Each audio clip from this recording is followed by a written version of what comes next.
Hey guys, Jerry Berg, the Port Historian here, and I have not made a video in a long time, and there's good reason for that. I got a new job, I got other stressors going on, and most importantly, I hate editing. So this video is hopefully going to be edit-free, and I can just upload it straight to the channel. I am doing it through my laptop, so the quality is probably not going to be on par with what I normally do. But deal with it, because I don't really have the time or desire to edit at the moment. But I do have some updates that I wanted to share with you. I'm really excited for. Some small ones. My first ever Longsword Level 4 class is graduating, and they're graduating this week, and I'm very excited about that. Also am starting a Viking combat class in March, and also I am attending a Viking reenactment. We'll be teaching some Viking martial arts there coming up this weekend. Also, I am teaching my first ever class on Alfred Hutton's saber coming up in March too. I'm very excited. I'm excited about a lot of stuff, but the big news, the thing I'm most excited for, is that I have signed up for my first ever major HEMA tournament. In this case, it'll be the Arnold Fencing Classic in Columbus, Ohio, coming up the first weekend in March. I signed up for the military saber and the longsword competition. They also have a rapier competition, which I'm not confident in my rapier skills, so I didn't sign up for that one. Plus, it's expensive too. My gosh, not that particular tournament, just tournaments in general. Especially with mine, because when I added all the prices up and all the costs up, it came out to more than $1,000. It's like, I'm sure it won't be that much in the future, just because this is the first time and something special happened. And please play taps for me, if you will. My sparring saber, it broke. It broke. This is my Hanwei Hutton that I put on a American Civil War style hilt, which has been my constant sparring companion for a while, for a long time. This is an old blade. I got it used, and then in the year or so since I purchased it at first, I've been using it very heavily. So I am not doubtful, I'm not curious as to the reason why it broke. In particular, it was probably in part because I was stupid. I left this out in my car, and then I went to another combat meetup, and within an hour of taking it out of my car, I was fighting with it, and of course it's Michigan in winter and it's freezing cold. So, probably lots of reasons. I do want to show you just how dangerous this can be. So here, look at how that snapped. I'll put it with my shirt in the background. Look at that! Oh my god! If there hadn't been like 5 marshals watching us and calling hold, I wouldn't have noticed, at least immediately. So I'm very, very glad that happened. This is a dangerous thing to have happened, especially this manner of it snapping, and that is why we wear puncture-resistant clothes when we spar. I was thinking actually I could probably round off the end and maybe turn this into a sparring cutlass. I'm hesitant about that because most of the flex in the Hanwei Hutton here was in this part that broke off. But I don't know what else to do with this thing, and I've wanted a sparring cutlass for a while, so it doesn't flex too much, but we'll see. I don't know what I'll do with it, but I don't want to throw it out.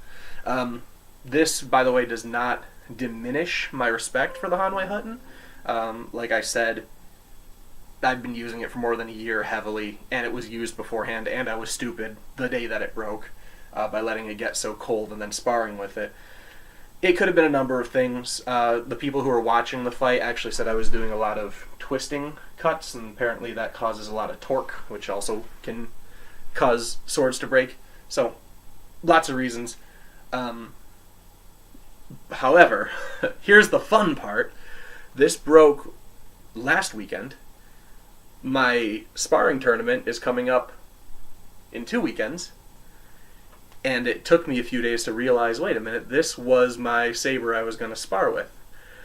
What do I do? So I posted on the Fantastic Facebook page. If you like saber and you're not a part of the Military and Classic Saber Facebook page, you should join it because it's fantastic. One of the friendliest groups for HEMA on Facebook, and great community, great help there. I posted saying, help, what do I do?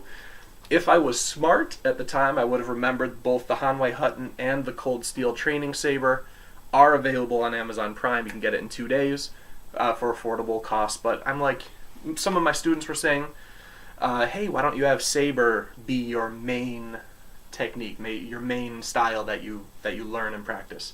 And I thought, I wanted to do that for a while. I mean, look, I love sabers. I love them. So I thought I might as well get, a higher quality one. And also upgrade my longsword as well. So I was sending emails out to different companies. Lots of them were very helpful.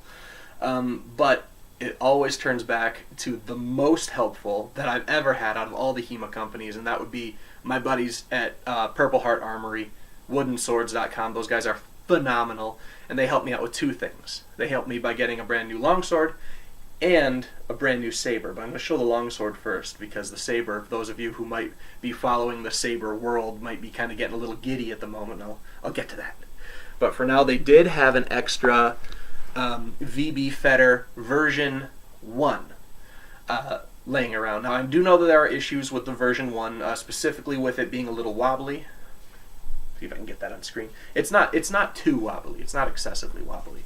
But also with it taking a set in combat too. So we'll see. But the thing that I like about it is that the version 1 apparently has a longer grip than the other versions. And I'm a big guy, and I love this. I've felt lots of swords before. I've wielded and held different communities or companies and different models of longsword, and this is the first one where I grabbed it and I was just like, oh yeah, this feels good.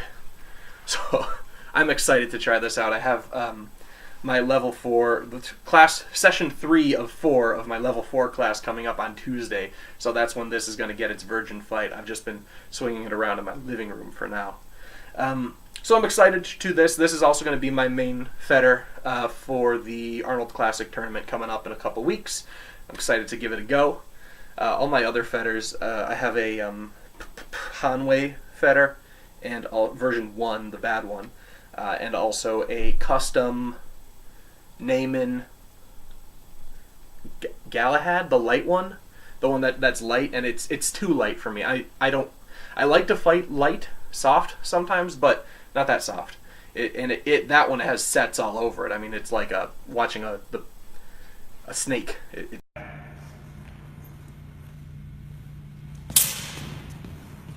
My sword!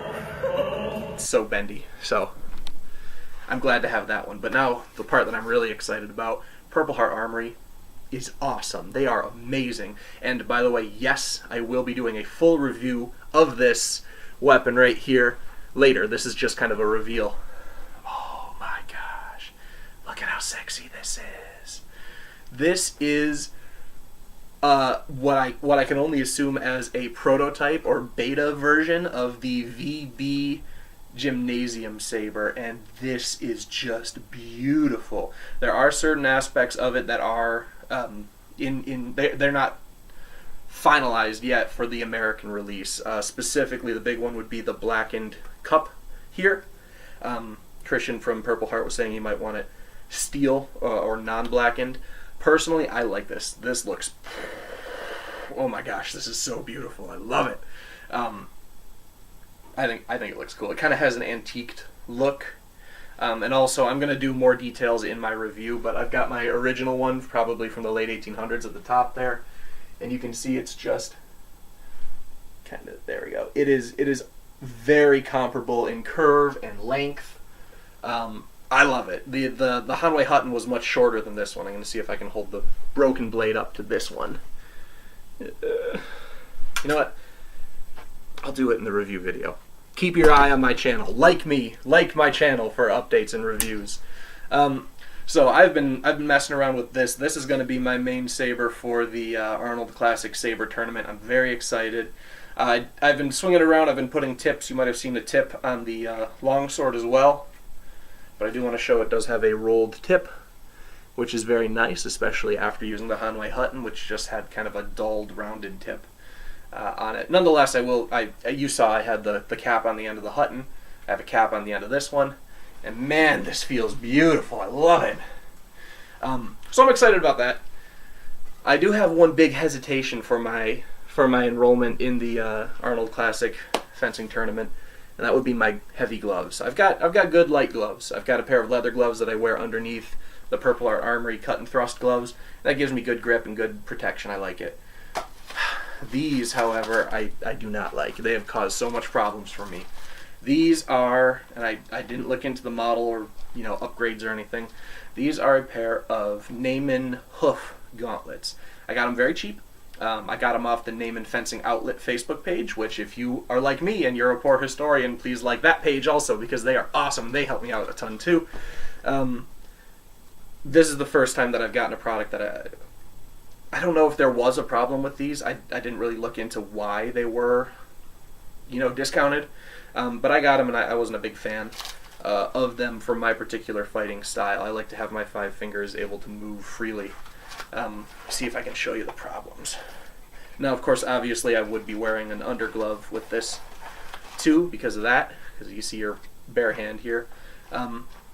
But just the problem with it, and it might be, and I have read reviews of other people who said that it takes a long time for these to get broken in, but there just seems to be so many problems which are hindering my longsword skills. Namely 2 of them. One is I can't seem to get a good grip on my longsword. It just kind of makes, when I grip it, I have to put so much strength and effort into my fingers to maintain that grip that my attacks start being a lot heavier than I want them to be, and I'm not able to do the lighter, softer techniques that I usually would love to do.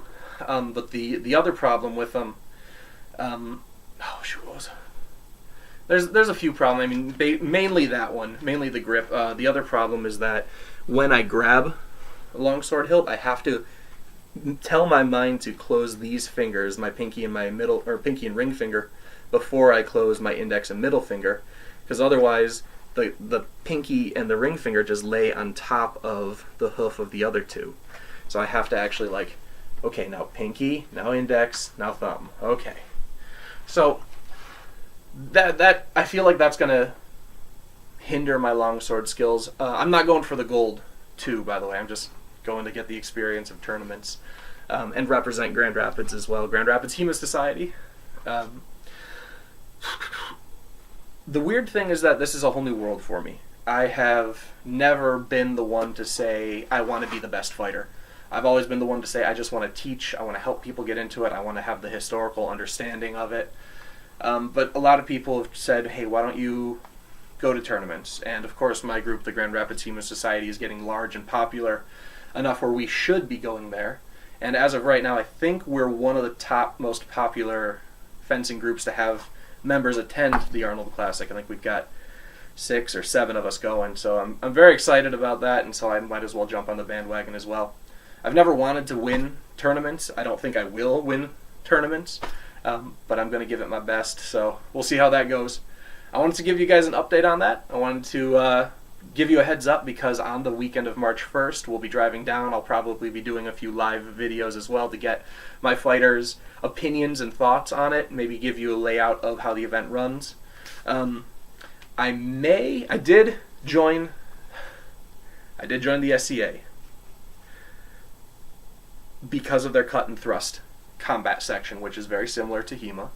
They have a lot of tournaments, so I thought I would get some extra tournament experience in.